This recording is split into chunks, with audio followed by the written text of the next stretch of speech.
Baik, Assalamualaikum warahmatullahi wabarakatuh. Shalom, Swastiastu, Nama Budaya, Salam Kebajikan, Salam Sejahtera untuk kita semua.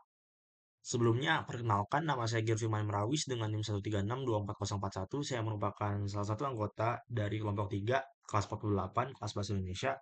Dan pada kesempatan kali ini, saya akan mempresentasikan makalah kami yang berjudul Perancangan Sistem Transportasi Umum Bandara Kertajati ke Kota Bandung dan juga sebaliknya. Pertama, saya akan masuk ke poin latar belakang. Mengapa kami memutuskan untuk memilih topik ini? Yang pertama, transportasi umum memiliki peran penting dalam mendukung mobilitas masyarakat dan konektivitas antar wilayah. Yang kedua, ketersediaan dan perencanaan sistem transportasi umum memengaruhi efektivitas serta tingkat penggunaannya oleh masyarakat. Kita bisa ambil contoh di Kota Jakarta, di mana apabila transportasi umum terintegrasi dan dilaksanakan dengan efektif, maka akan banyak masyarakat yang akan menggunakan transportasi umum ini.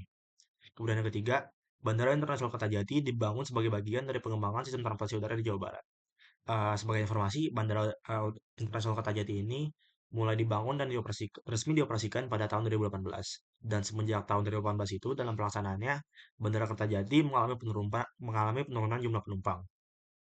Dan salah satu faktor utama penyebab kondisi tersebut adalah belum optimalnya akses dan layanan transportasi umum penghubung dari Kota Bandung dan sebaliknya.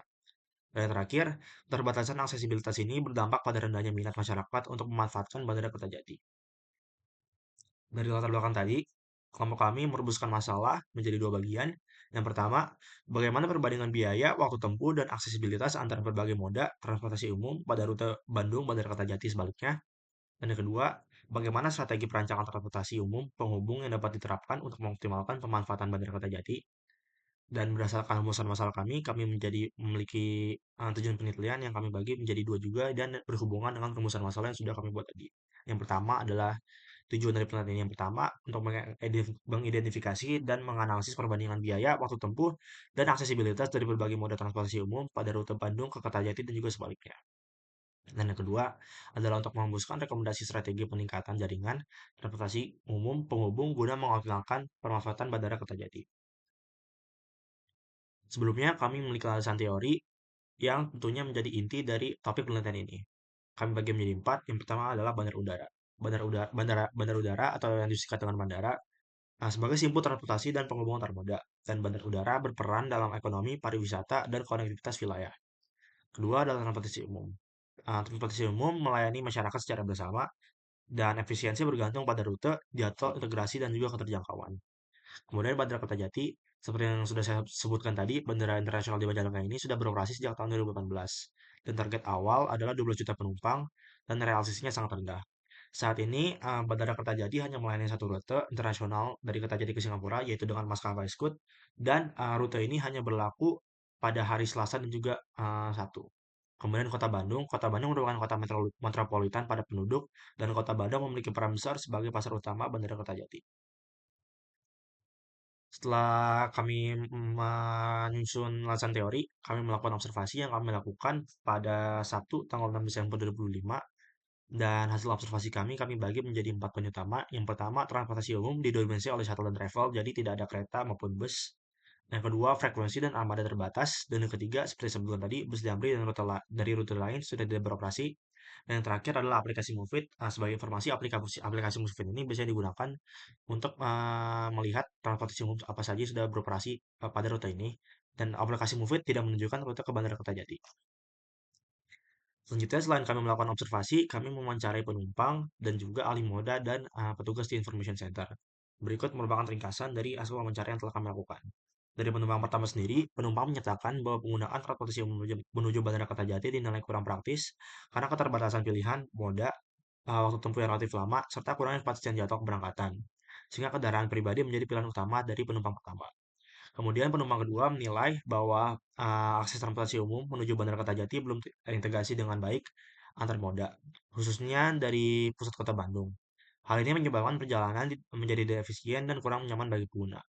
Kemudian kami juga mewawancarai alih moda pada Bandara Kertajati tersebut, dan alih moda transportasi menjelaskan bahwa rendahnya tingkat pemanfaatan Bandara Kertajati berkaitan erat dengan belum optimal sistem transportasi penghubung dari kota-kota utama, khususnya kota Bandung. Diperlukan integrasi antar moda dan peningkatan kualitas layanan transportasi umum untuk meningkatkan aksesibilitas bandara. Dan terakhir kami mewawancarai petugas dari Information Center, Bu Nining. Bu Nining menyampaikan bahwa sebagian besar penumpang yang datang ke bandara masih menggunakan kendaraan pribadi. Keterbatasan layanan transportasi umum penghubung sering menjadi keluhan yang disampaikan oleh penumpang.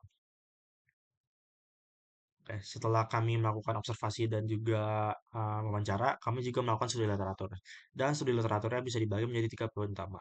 Yang pertama, aksesibilitas Bandara Kertajati jauh lebih rendah dibanding Bandara Hussein Sastra yang sebelumnya menjadi bandara yang beroperasi di Bandung. Kemudian yang kedua, fasilitas bandara tergolong baik, tetapi akses transportasi lemah. Dan yang ketiga, analisis origin destination menunjukkan ketergantungan pada jalan tol. Setelah kami melakukan wawancara, observasi dan juga studi literatur, kami melakukan analisis pembahasan. Dan secara ringkas, saya membaginya menjadi 5 poin utama. Yang pertama, sistem transportasi umum penghubung menuju Bandara Internasional Kertajati belum optimal, terutama dari kota Bandung, sehingga aksesibilitas bandara menjadi rendah. Kedua, keterbatasan pilihan moda, frekuensi layanan yang rendah, serta belum ada integrasi antar moda menyebabkan perjalanan menuju bandara kurang efisien dan nyaman. Dan yang ketiga, hasil wawancara menunjukkan bahwa penumpang lebih memilih kendaraan pribadi karena dinilai lebih praktis dan memiliki kepastian waktu dibandingkan transportasi umum. Yang keempat, keluhan yang diterima petugas information center didominasi oleh permasalahan akses transportasi umum dan kurangnya informasi rute menuju bandara. Dan yang terakhir, kondisi tersebut menurunkan daya saing Bandara Kertajati dan menunjukkan perlunya pengembangan transportasi umum yang terintegrasi dan berkelanjutan. Selanjutnya saya akan bahas mengenai kesimpulan yang tentunya menjawab tujuan masalah yang tadi saya sebutkan tadi. Yang pertama, berdasarkan atas perbandingan biaya, waktu tempuh, dan aksesibilitas, transportasi umum pada rute Bandung ke Bandara Kertajati dan sebaliknya belum efisien dan kurang kompetitif dibandingkan kendaraan pribadi akibat keterbatasan pilihan moda, frekuensi layanan yang rendah, serta belum terintegrasinya sistem transportasi antar moda. Dan yang kedua adalah strategi pengembangan transportasi umum, penghubung perlu difokuskan pada peningkatan integrasi antar moda, penambahan frekuensi dan kepastian jadwal layanan, serta penyediaan informasi rute yang jelas guna meningkatkan aksesibilitas dan pemanfaatan Bandara Kertajati. Dan yang terakhir ini adalah saran yang kami berikan. Yang pertama, penguatan layanan shuttle dengan jadwal pasti. Kedua, pengembangan kereta api kecepatan sedang menuju bandara. Yang ketiga adalah integrasi Bandara Kertajati dengan rencana jalur bus. Sebagai informasi, karena pemerintah sedang merencanakan jalur bus dari Jakarta ke Surabaya. Dan kami menyarankan bahwa salah satu rute dari Jakarta ke Surabaya ini adalah Bandara Kertajati. Dan yang terakhir adalah perlu peran aktif pemerintah daerah dan pusat. Sekian presentasi dari saya. Mohon maaf apabila kekurangan. Terima kasih. Assalamualaikum warahmatullahi wabarakatuh.